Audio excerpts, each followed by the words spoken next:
The village of Nhonta was a place of beauty, surrounded by rolling hills and thick forests. The people lived in harmony with nature, farming and raising livestock. But for many years, a dark presence haunted the village. There was a witch in Nhonta, and her name was Nyoka. Nyoka was not like any other witch. She was powerful, feared, and ruthless. For years, she had been terrorizing the villagers. People whispered about her in hushed voices, how she could control the wind, summon fire, and turn into animals. It was said that she had made a pact with evil spirits, and as a result, she could not be killed by normal means. The king of the land had sent many warriors to defeat her, but none returned. The villagers had offered her gold, cattle, and sacrifices, hoping she would leave them in peace, but Nyoka always wanted more. She demanded human sacrifices. Every year, someone from the village would disappear. No one dared defy her. It was a full moon when the latest sacrifice was to take place. The village gathered at the foot of the mountain, where Nyoka's dark lair was hidden. Every year, the village elders would choose someone to offer to the witch, hoping that it would appease her and keep the village safe for another year. This time, the chosen one was a young man named Kofi. Kofi was brave, but deep down, he knew he would never return. The elders assured him that it was for the good of the village, but Kofi knew that no one had ever come back once they entered Nyoka's domain. As the night approached, the villagers gathered and waited in silence. They prayed, hoping that Kofi would somehow return unharmed. But when the moon reached its peak, Kofi was led into the dark forest, and the villagers knew that they would never see him again. The king had grown tired of the witch's reign of terror. His warriors were brave, but none of them could defeat Nyoka. He had spent years searching for a way to rid the village of the evil that plagued it. But even the best warriors in the kingdom had failed. One evening, the king called a council with his advisors. "What are we to do? My warriors are dead, and the village of Nhonta is doomed," the king said, his voice filled with sorrow. "The witch's power is too great." The royal advisors were silent. Some looked to the ground, while others stared at the map of the kingdom, lost in thought. The king's face darkened as he stared at the empty faces before him. "We have one last hope," one advisor said quietly, breaking the silence. "There is a warrior's daughter. She is young, but she has been trained her whole life in the art of war. Her name is Akosua. If anyone can defeat the witch, it is her." The king was skeptical. A girl. A child. How can she defeat Nyoka, who has killed the bravest warriors in the kingdom? The advisor nodded. "Akosua is not just any child. She is the daughter of our greatest warrior, and she has inherited his strength and skill. If she is willing, we may have a chance." The villagers were divided.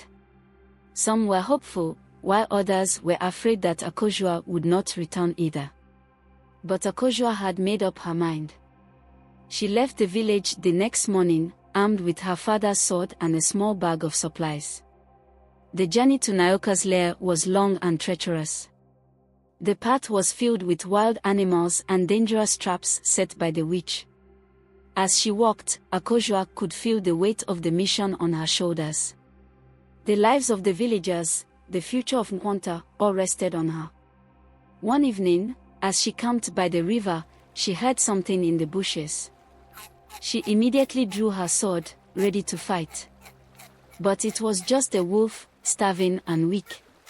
Akosua hesitated for a moment before she lowered her sword and fed the animal the last of her food. "Even in the darkest times, we must show kindness," Akosua whispered to herself. Akosua was a girl of 16, tall and strong for her age. Her father had been the most feared warrior in the kingdom, but he had died protecting the village from invaders when she was young. Akosua had grown up with a sword in her hand, training every day in his footsteps. Though she was young, she was determined and unafraid of anything. But even she had heard the legends of Nyoka's power, and the thought of facing her terrified Akosua. One day, as she was practicing with her sword in the village square, the king's messenger arrived. He told her of the witch's evil deeds, of the sacrifices, and of the hopelessness that had gripped the village. The king had sent for her, and she was the last hope. Akosua went to see the king.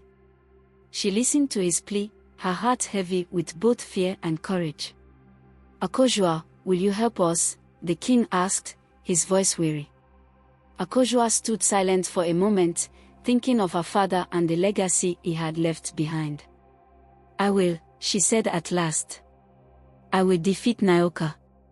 After days of walking, Akosua finally reached Nyoka's lair.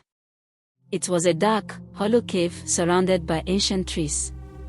The air was thick with the scent of decay, and the ground was covered in old bones and bloodstains.